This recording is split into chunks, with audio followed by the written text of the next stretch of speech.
I don't think my voice was being heard.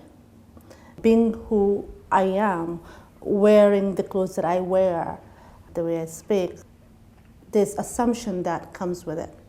And that assumption is maybe I don't know what I'm talking about.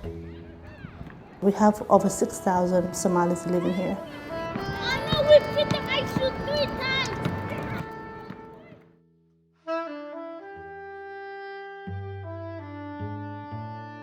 And so refugees were displaced, not by choice, but they were displaced from their home country due to a war, natural disaster, whatever it is. Our medical providers are people who have never experienced the experiences that we have, the trauma, the war, and not understanding that maybe I was raped, maybe I had seen all my family in front of me killed. There's just so much trauma that I'm holding, and all of that is somehow coming to me now that I have a sense of safety. Maybe she had some gunshot wounds, or maybe she broke her back, fleeing from the war. I come in for an appointment. They think maybe this is what's happening with me.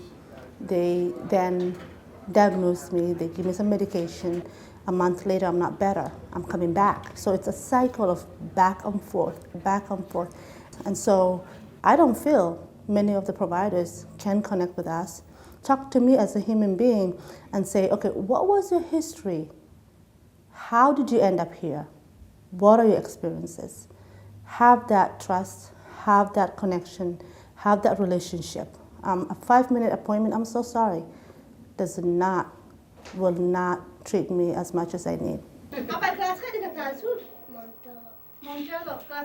Somali women. The Somali woman has to be subservient. She has to be shy. She has to not laugh loud. She has to not look at you eye to eye. She has to be polite. She can't yell. She has to be modest.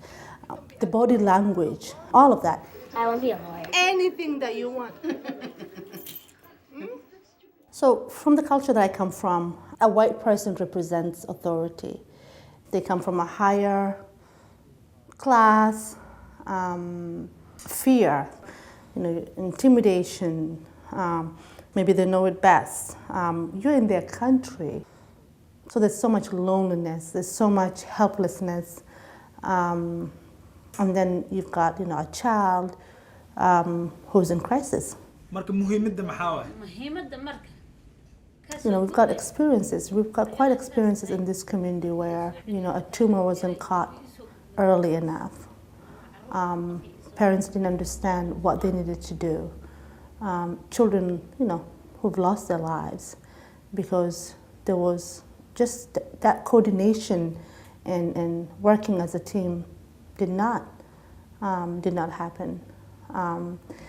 And so it's just, and we shouldn't have that. Not in this day and age, not in where we are, not in our state.